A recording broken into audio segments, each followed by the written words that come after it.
Bonjour et bienvenue sur Chronique Metal pour un nouveau type de vidéo nommé le Metal au Top, qui sera un peu comme les anciens points culture de Link the Sun. Nous aborderons aujourd'hui Dream Theater, qui est un groupe qui mérite largement d'être écouté pour leur talent de composition. Tout d'abord leur histoire. Je vais néanmoins pas m'étaler sur le sujet car les sites internet sont déjà bien fournis en la matière. Je vais donc essayer de faire un bref résumé.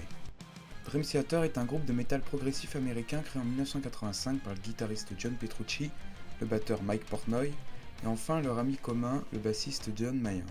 Après plusieurs changements de claviériste et de chanteur, le groupe est formé de John Petrucci, John Mayall, James Labrie, Jordan Rudess, et enfin de Mike Mangini qui remplace Mike Portnoy depuis 2011. Le groupe compte à son actif 13 albums et 9 concerts filmés. Je vais maintenant vous faire un top de leur album. Cependant, n'ayant jamais écouté leur premier album When Dream and Day Units, sorti quand il s'appelait Majesty, ce ne sera qu'un top 12. Je préfère prévenir avant de commencer que ce n'est qu'un classement complètement subjectif, et donc libre à vous d'aimer les albums que j'apprécie le moins. Falling into Infinity, sorti en 1997, est un album que je n'apprécie pas trop, ce qui peut facilement s'expliquer par le fait que c'est un album plus commercial, non composé par Dream Theater. Je m'explique.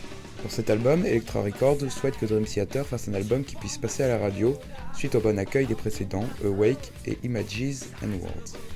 L'album, malgré les bonnes critiques, se vendra peu. Les exigences du compositeur, venues pour l'occasion, provoqueront des tensions au sein du groupe qui se rapproche de la séparation.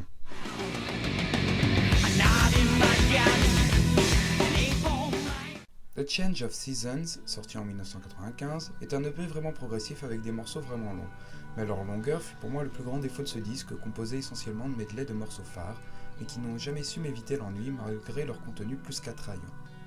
D'ailleurs, le morceau éponyme devait apparaître sur Images and Words, mais le label Elektra Records refusa à cause de sa longueur.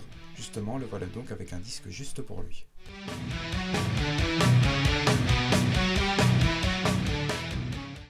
Le dramatique Turn of Events, sorti en 2011, est un album seulement composé par Petrucci. En effet, Mike Mangini, le nouveau batteur, n'a fait que jouer la partition batterie guidée par le pré-enregistrement que le guitariste avait fait à l'aide d'un logiciel. Je trouve néanmoins cet album assez moyen, car je n'ai rien trouvé de vraiment bon à part On the Backs of Angels et Breaking All Illusions, qui sont pour moi les morceaux qui ressortent le plus mais qui ne sont pas si exceptionnels. Pourtant, l'album connut des ventes records et des critiques plus qu'excellentes.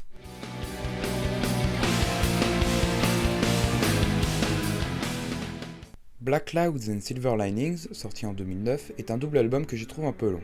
C'est de toute façon à partir de cette date où j'ai arrêté d'écouter les nouveaux albums de Dream Theater, trouvant qu'il s'essoufflait un peu et perdait le petit brin de magie présent dans les premiers albums. Je le mets après au Dramatic Turn of Events, car j'ai juste apprécié les 4 premiers morceaux du disque 1 et adoré Weaver, qui est pour moi la perle de ce double album.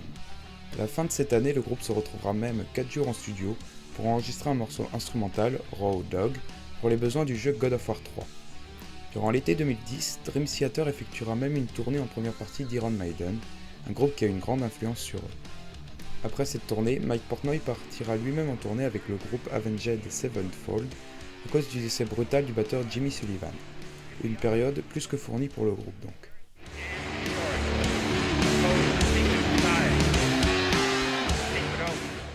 Images and Words, sorti en 1992, est considéré comme un chef-d'œuvre pour certains.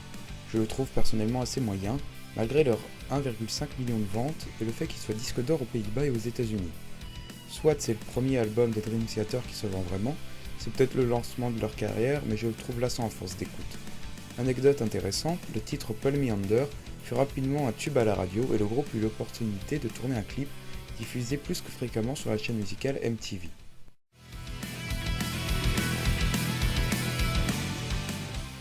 Awake, sorti en 1994, est un album que je n'écoutais jamais avant la tournée de 2014 de Dream Theater, composé de quelques morceaux de celui-ci.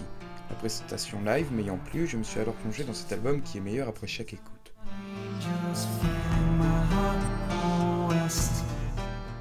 Dream Theater, sorti en 2013, est le dernier album en date du groupe. Il fut le premier composé avec Mike Mangini. Un album que j'ai découvert avec le single Enemy Inside, complètement nouveau qui fut nominé pour la meilleure performance metal aux Grammy Awards en 2014, où il arriva second derrière God Is Dead de Black Sabbath. Malgré quelques difficultés à m'y mettre, je l'avais vraiment apprécié après leur tournée pour le promouvoir. Là, on arrive aux albums qui sont pour moi les meilleurs et qui furent par conséquent les plus durs à juger. Systematic Chaos, sorti en 2007, est un album assez particulier dont j'ai mis du temps à vraiment apprécier. En effet, au début, je n'aimais que deux morceaux, Forsaken et Constant Motion.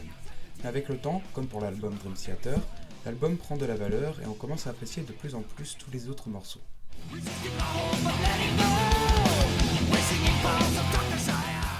6 Degrees of Inner Turbulence, sorti en 2002, est un double album qui est pour moi vraiment excellent avec une variété de mélodies impressionnantes et une composition exemplaire. On en a vraiment pour tous les goûts. Et je préfère néanmoins le disque 2, certes plus court, mais vraiment captivant. Train of Thought, sorti en 2003, est un album décrit par Mark Portnoy de métal classique. C'est durant cet album que l'influence de Metallica est la plus forte. Cet album est pour moi un excellent disque complètement différent du précédent.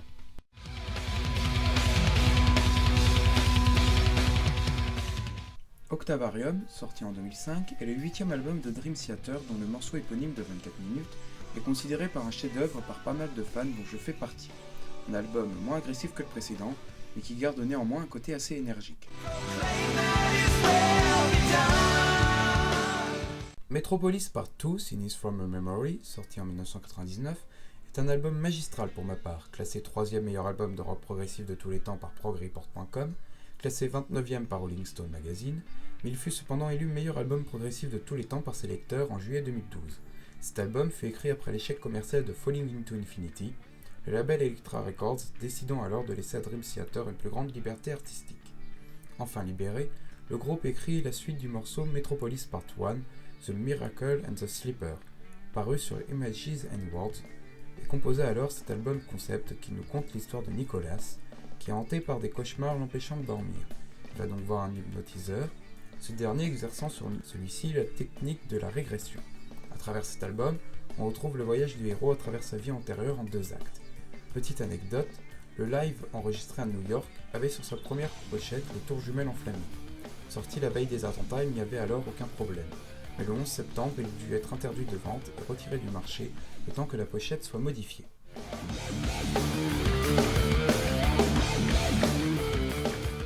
Pour finir cette vidéo, je vous laisse avec mon top 10 des meilleures chansons de Dream Theater.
J'espère que ce nouveau concept vous a plu, n'hésitez surtout pas à laisser vos impressions en commentaire.